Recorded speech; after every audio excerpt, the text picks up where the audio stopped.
¿Qué tal amigos? ¿Cómo están? Un gusto encontrarnos nuevamente aquí para tener el resumen de la lección de escuela sabática, lección número 4 para este sábado 25 de abril del 2020, titulada La Biblia, fuente autoritativa de nuestra teología. Cuando pensamos en instrumentos de medición, ¿cuál es el primero que se te viene a la cabeza? ¿Podrías mencionar algún ejemplo? Te vamos a dar una ayuda.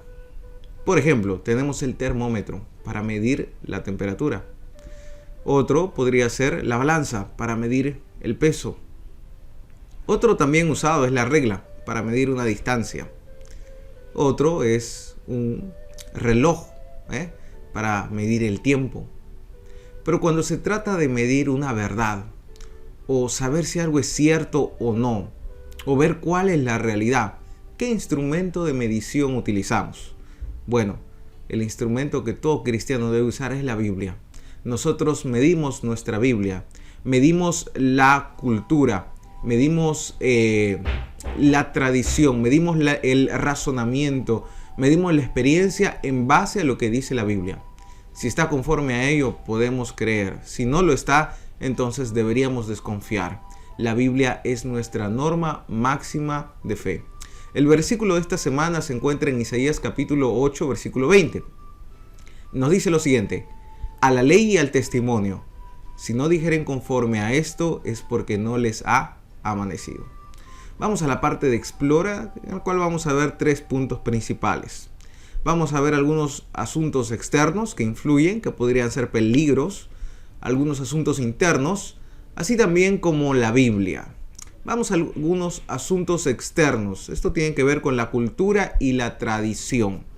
Todas las iglesias cristianas aceptan la Biblia, solo que algunas aceptan la Biblia y le suman alguna que otra tradición. Algunas de estas tradiciones llegan finalmente a posicionarse al mismo nivel de la Biblia, colocando en peligro la pureza doctrinal que encontramos en la palabra de Dios. ¿Cuál fue la reacción de Jesús cuando vio una situación así? Cuando vamos al libro de Marcos, capítulo 7, versículo 1 al 13, encontramos una situación muy particular. Los escribas y fariseos acusaban a los apóstoles de que ellos no se habían lavado las manos. Ahora usted piensa, de repente, lavar las manos es algo que, es bueno practicar. No estamos hablando del hábito de lavarnos las manos como higiene, sino había una tradición que uno tenía que lavarse las manos. Inclusive algunos dicen que así no hubiera agua, tenían que hacer el ademán de lavarse las manos. Era una tradición y los fariseos, los escribas, acusaban a los discípulos que no practicaban la tradición. Ahora Jesús va y les dice en el versículo 13, cerrando un pequeño discurso que él tiene, él dice: así por la tradición que se transmiten entre ustedes, anulan la palabra de Dios. Frente a esto nace otra pregunta: ¿serán todas las tradiciones malas? No, desde luego que no es así. Miren lo que dice Pablo en 1 Corintios 11, versículo 2. Y os alabo, hermanos, que en todo os acordáis de mí y retenéis las instrucciones mías de la manera que os enseñé. Habla de instrucciones propias de Pablo que practicaban los creyentes. No toda tradición es mala. Inclusive hay tradiciones que nos ayudan como familia, como sociedad, que nos hacen recordar nuestros orígenes, que nos fortalecen, sí, en nuestros vínculos. Pero debemos siempre tener una evaluación de si esa tradición está contradiciendo algún principio y deberíamos frecuentemente reevaluar todas las tradiciones que tengamos. Algunas podrían ser modificadas, otras abandonadas y otras seguramente practicadas. Ahora, ¿qué podemos hacer frente a la cultura? 2 consejos. El muy conocido texto de Filipenses 4:8. Si hay algo verdadero, si hay algo honesto, si hay algo justo, si hay algo puro, si hay algo amable, si es algo de buen nombre, si tiene virtud, si es digno de alabanza, dicen esto pensad. Si es bueno, amén.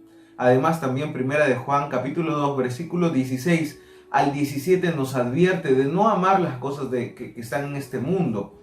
En otras palabras, si una tradición, si una cultura, en lugar de acercarme a Dios, me está alejando, no es apropiado.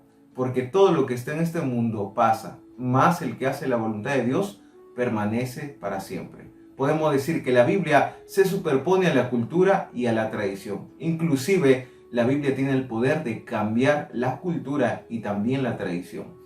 Ahora vamos a algunos factores más internos, como la experiencia y la razón. Debemos decir algo. Todos hemos sido creados con estas cualidades de tener experiencias, la capacidad de razonar. Es más, Dios desea que utilicemos nuestro potencial intelectual. Dios alienta que nosotros hagamos uso de las facultades que Él nos ha dado. Pero Dios nunca aprueba de que las facultades que tengamos son superiores a lo que Él ya ha revelado. Como por ejemplo tenemos algunas advertencias que encontramos en la palabra de Dios en cuanto a uno, confiar más en su experiencia o confiar más en su capacidad de razonar las cosas que en la voluntad o en la palabra de Dios. El primer texto es Jeremías 17:9. Engañoso es el corazón más que todas las cosas. ¿Quién lo conocerá? Además, en Proverbios 14, versículo 12 nos dice que hay camino que al hombre le parece derecho, pero su fin es de muerte. Un ejemplo podemos encontrar en Sansón. En el capítulo 14, el versículo 3 de Jueces, Sansón escogió casarse con una persona que no era el pueblo. Y cuando sus padres le dijeron, ¿por qué no buscas una esposa dentro del pueblo de Dios? La respuesta de Sansón fue sencilla. Yo quiero a esa porque es esa la que a mí me gusta. Ese es el argumento del ser humano.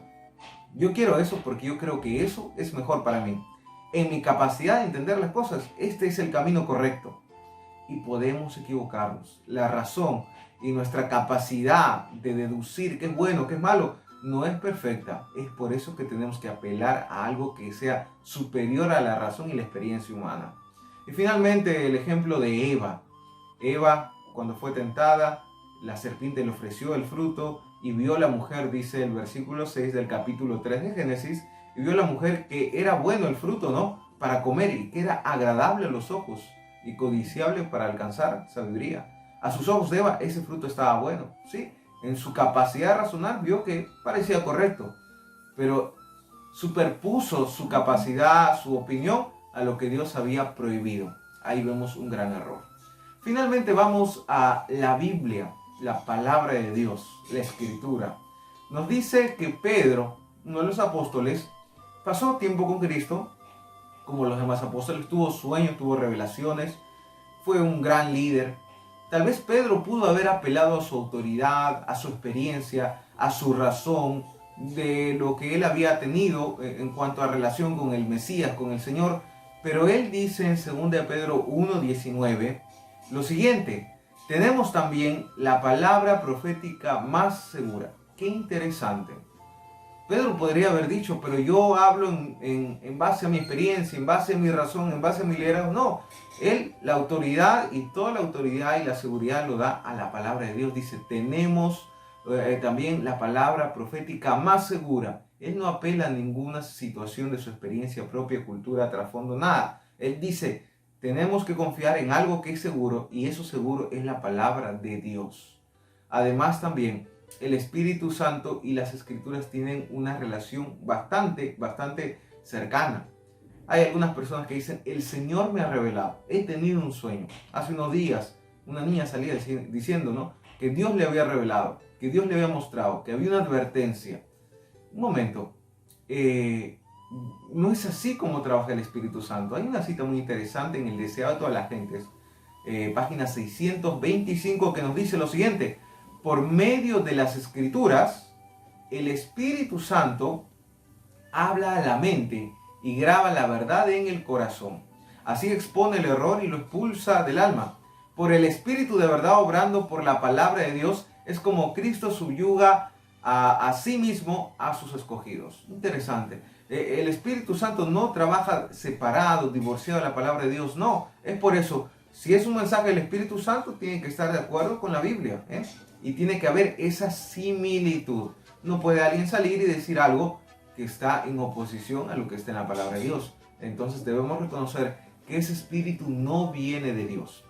Bueno, vamos a ir a algunas preguntas de reflexión para usted que está viendo en su casa, tal vez en su celular, en su móvil, o tal vez está viendo esta presentación casualmente. 3 preguntas para que usted reflexione en casa con sus amigos o comparta. Número 1. ¿Por qué la Biblia es la fuente más segura de autoridad? ¿Por qué la Biblia? ¿Por qué no la tradición? ¿Por qué no la razón? ¿Por qué no la experiencia? ¿Por qué no la cultura? ¿Por qué la Biblia? Número 2. ¿Qué tradiciones saludables tenemos hoy como iglesia o tal vez como familia? ¿Qué tradiciones son buenas, nos ayudan, nos edifican? Y número 3. ¿Qué aspectos de la cultura actual están en oposición directa a la palabra de Dios? ¿Qué cosas quizá hoy que nos rodea la cultura, en lugar de acercarnos a Dios, hacen todo lo contrario, nos alejan de Él? Quiero compartir una última cita contigo que se encuentra en la Educación Cristiana, página 227. Nos dice: no debiéramos permitir que ningún argumento humano nos desvíe de una investigación cabal de la verdad bíblica. Las opiniones y costumbres de los hombres no han de ser recibidas como si tuviesen autoridad divina. Ojo, Dios ha revelado en su palabra en qué consiste todo el deber del hombre y nosotros no hemos de dejarnos apartar de la gran norma de justicia. Él envió a su Hijo unigénito para que fuese nuestro ejemplo y nos invita a oírle y seguirle. Querido amigo, yo quiero finalmente desafiarte a hacer 3 cosas. Número 1, prepara una lista. Subraya los versículos en tu Biblia o una lista aparte de algunos versículos que te ayudan a tomar buenas decisiones. En este momento muchos están tomando decisiones. La desesperación, la angustia, el miedo. Nos vemos impulsados a pensar cosas que no se nos había ocurrido. ¿Qué pasará en el futuro? Algunas personas están sufriendo ya de adelantado. Es una realidad lo que está pasando hoy. Es muy difícil. Ahora, ¿qué decisiones voy a tomar de aquí en adelante frente a esta crisis? Prepara versículos de la Biblia que te ayudan a tomar buenas decisiones. Subraya y memorízalos. En segundo lugar, comparte esperanza, comparte a Jesús, comparte la palabra de Dios. Sé un misionero digital. Y en tercer lugar, recuerda, primero Dios por sobre todas las cosas. Decide leer la Biblia y orar todos los días. Haz de tu encuentro con el Señor lo más especial de cada día y que sea en la primera hora de cada mañana. Que Dios te bendiga, que podamos leer la palabra de Dios, que podamos confiar más en la palabra de Dios, inclusive que en nuestros sentimientos. Y te pongo un último ejemplo solamente para terminar. ¿Sabes? Muchas veces nos sentimos solos o sentimos que las cosas no salen bien. Y es en medio de ese sentimiento que clamamos a Dios y decimos: Señor, ¿por qué nos has abandonado? ¿Por qué te has retirado? Nuestros sentimientos nos dicen que Dios nos ha abandonado. Pero la palabra de Dios dice, Jesús dijo: yo estaré con vosotros todos los días hasta el fin del mundo. Entonces, tenemos que poner en balanza: ¿confío en lo que dicen mis sentimientos o confío en lo que dice el Señor? Cuando yo aprenda a confiar más en el Señor que en mis sentimientos, encontraré paz y gozo para mi alma. Que puedas encontrar esa paz, ese gozo, y que podamos disfrutar de conocer a nuestro Señor a través de su palabra. Que el Señor te bendiga.